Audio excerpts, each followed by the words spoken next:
My name is Isabella Randalls, and the title of my paper is Arts versus the Aging Mind, Analyzing the Different Impacts of Using Creative Arts to Help Older People with Cognitive Functions, Memory Loss, and Self-Expression.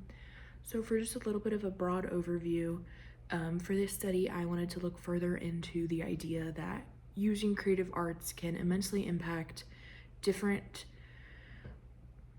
issues or different ways that older individuals or individuals with memory loss, Alzheimer's, diseases like that even have struggles with these issues. So there's some, as individuals age, they have issues with cognitive functions.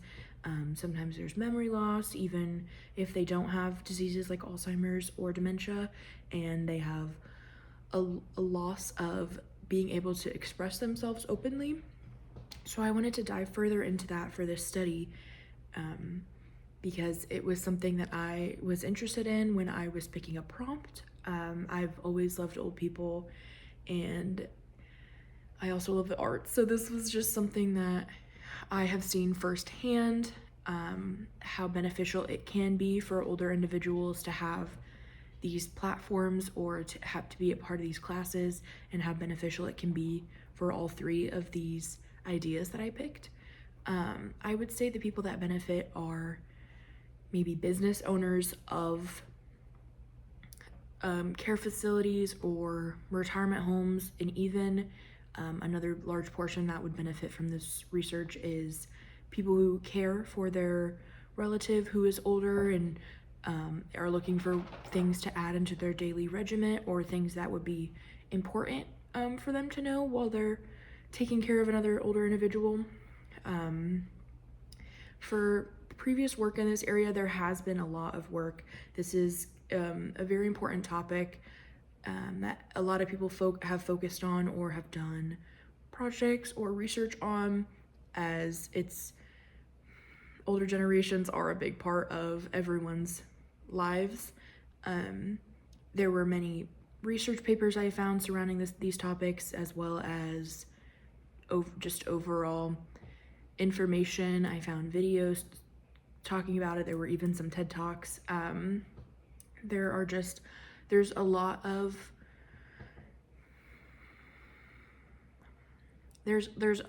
information already surrounding this study, but I wanted to pick it up because it is something that I'm interested in. For methodology, I decided to go kind of a different route. I did online reviews from retirement homes or care facilities alike. So I looked at the online reviews from their family members or just about the facilities in general, and a lot of them that focused on the activities areas talked about how beneficial the arts programs were for their family member or for they themselves who wrote the review.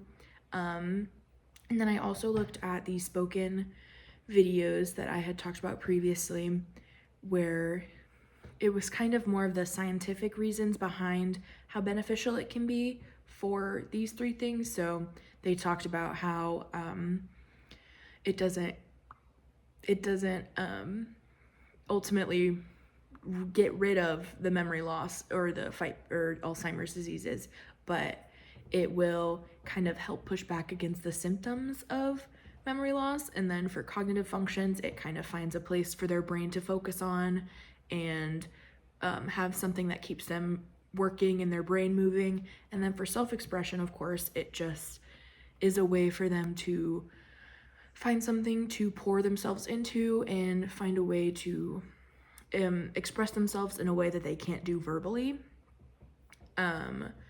For key findings, I would say just kind of a lot of the same results that I came to in my paper, is that it does immensely help. Even if it doesn't help all three, it helps with at least one of the cognitive functions, memory loss or self-expression. So there are several benefits to incorporating creative arts into older generations' daily schedules, or even a weekly schedule that they have. I would say the study is relevant because there are so many older people, and there are always going to be, as well as it's always changing. So I would say that the study is still relevant and it should continue being worked on because every generation is going to be different. But why now? I would say just to kind of, because there's always going to be new people who are taking on the responsibility of taking care of an older person in their family or just an older person in general, and this would be very beneficial for them to have, or this information would be important for the well-being of the individual they're taking care of. Next time, if I was doing this study, I would probably want to go into actual facilities and do interviews instead, or even interview family members of people who are in these homes, because I think it would once again give that like honest feedback and really show how people are seeing it benefiting in person. And for my literature review, there were so many different sources that I picked from, but most of them used so many different kinds of arts. I saw some from dancing to paint classes, and then there was even shadow puppeteering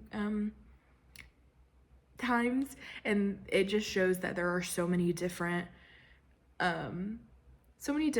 ways that we can use arts, or older individuals can participate in any kind of art that would ultimately work towards the goal of pushing back against the memory loss symptoms, helping them keep up their cognitive function and not letting it decline, and then finding a way to really express themselves if they can't do it verbally or they don't want to do it verbally.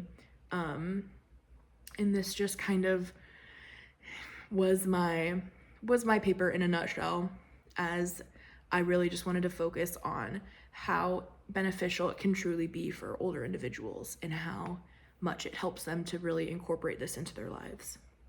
Thank you.